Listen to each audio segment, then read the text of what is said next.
Bagi teman-teman yang belum follow Instagram saya, silakan teman-teman follow Instagram saya karena di Instagram ada informasi menarik dan penting yang saya upload.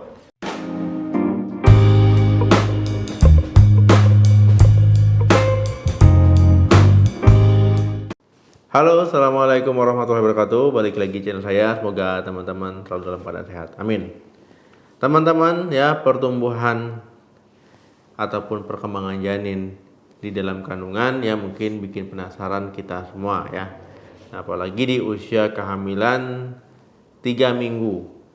Nah, di video sebelumnya sudah kita bahas ya, usia 2 minggu ya, usia kehamilan 1 minggu. Nah, bisa dilihat di video saya sebelumnya.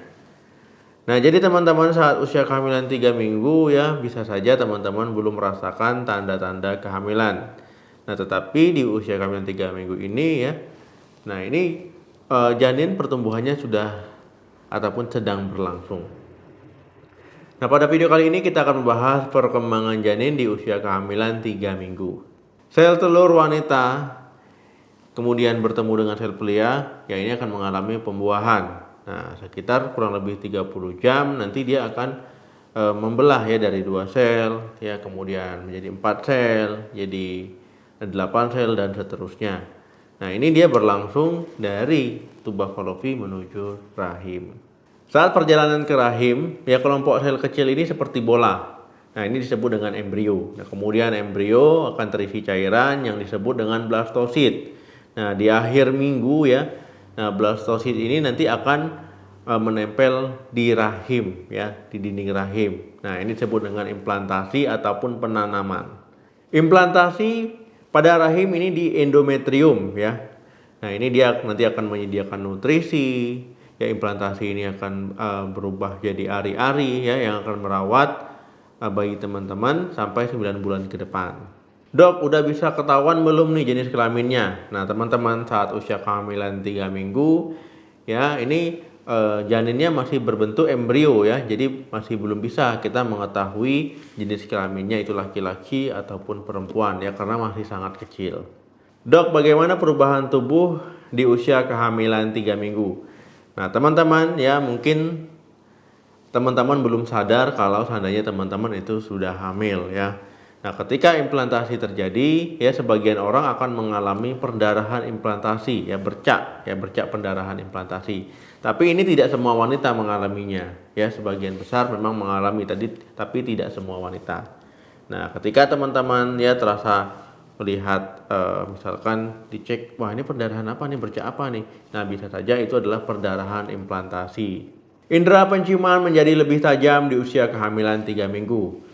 Nah, ketika teman-teman ya mengalami indera penciumannya tiba-tiba menjadi lebih tajam ya, lebih sensitif ya. Nah, ini merupakan salah satu tanda ya. Nah, ini bisa menjadi tanda.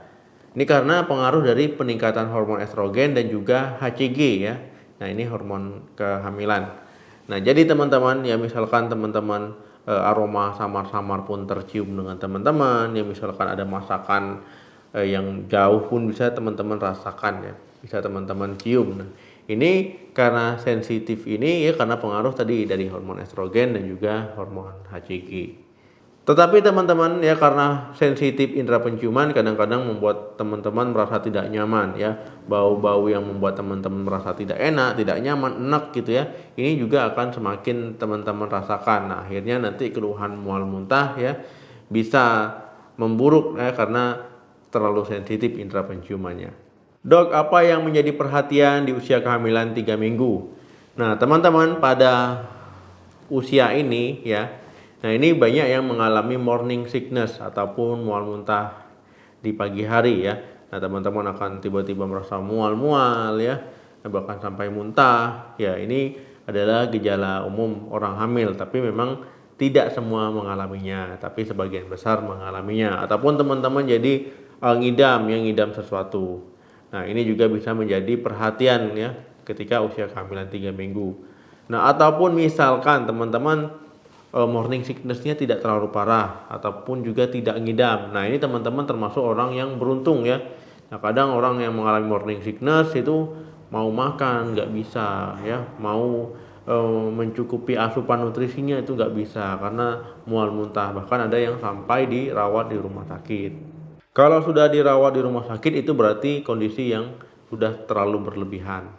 Nah teman-teman ya, saat usia kehamilan 3 minggu ini ya, ketika teman-teman mengalami morning sickness ya, bisa saja nafsu makan jadi turun ya, berat badan ikut turun, tetapi teman-teman tidak usah khawatir ya.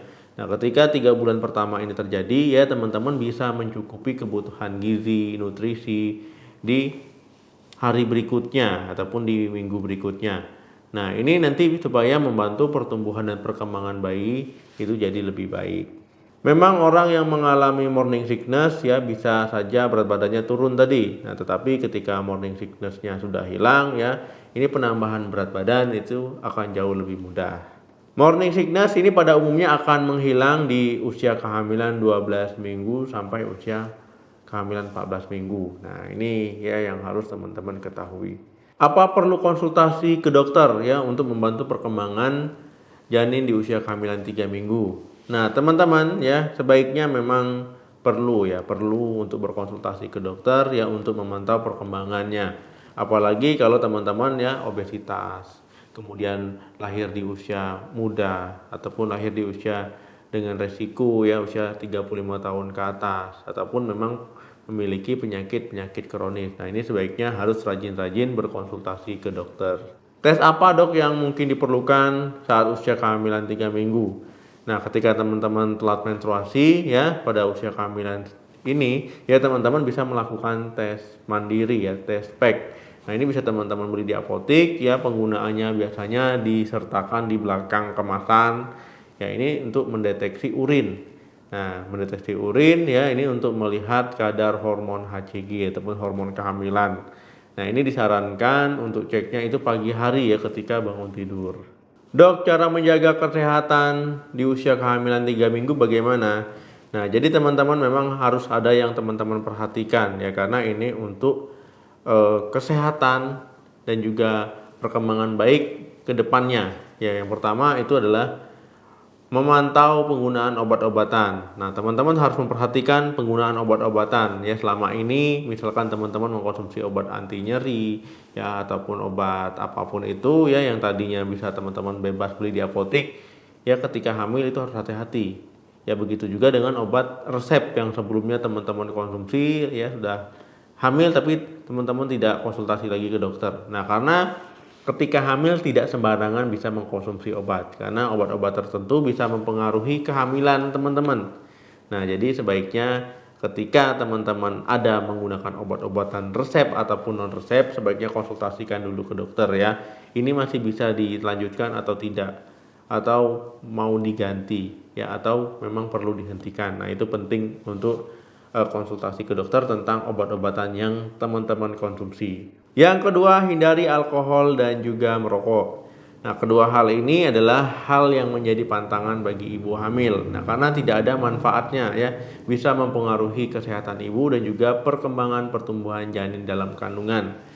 Nah, teman-teman ya, ketika teman-teman rajin sebelumnya konsumsi alkohol, rokok, nah ini bisa menyebabkan cacat lahir, keguguran ya, kemudian berat badan bayi lahir rendah. Nah jadi memang teman-teman kedua hal ini harus teman-teman hindari mulai saat ini. Yang ketiga, mengkonsumsi vitamin. Nah di usia kehamilan 3 minggu ya, teman-teman bisa mengkonsumsi suplemen dan juga vitamin, tetapi ingat sesuai dosis dan sesuai dengan yang dianjurkan oleh dokter, karena kalau berlebihan juga nggak bagus ya. Nah teman-teman ya bisa mengkonsumsi misalkan asam folat 400 mikrogram ya per harinya, nah ataupun suplemen-suplemen lain ya, tetapi ingat harus sesuai dengan anjuran dokter, karena tidak semua suplemen ataupun vitamin itu dianjurkan ketika sedang hamil. Yang keempat, menghindari stres. Nah ini adalah faktor penting juga ketika teman-teman mengalami stres, apalagi di usia kehamilan 3 minggu ya sampai dengan 3 bulan pertama. Nah ini akan meningkatkan resiko teman-teman mengalami keguguran yang tinggi. Nah jadi teman-teman diharapkan untuk menghindari stres ya, untuk berpikir positif ya, bahagia selalu ya, agar perkembangan dan pertumbuhan janin dalam kandungannya itu baik. Nah kemudian teman-teman juga harus memperhatikan ya, pola makannya harus sehat ya, harus bergizi kemudian juga olahraga dan istirahat teratur. Nah, teman-teman ya, itu tadi pembahasan kita tentang perkembangan janin ya di usia kehamilan 3 minggu. Semoga bermanfaat. Ya, nanti kita bahas lagi di usia kehamilan berikutnya. Terima kasih yang sudah menonton video ini sampai habis. Jangan lupa like, share, dan komen. Sampai ketemu lagi di video saya selanjutnya. Salam sehat, sampai jumpa.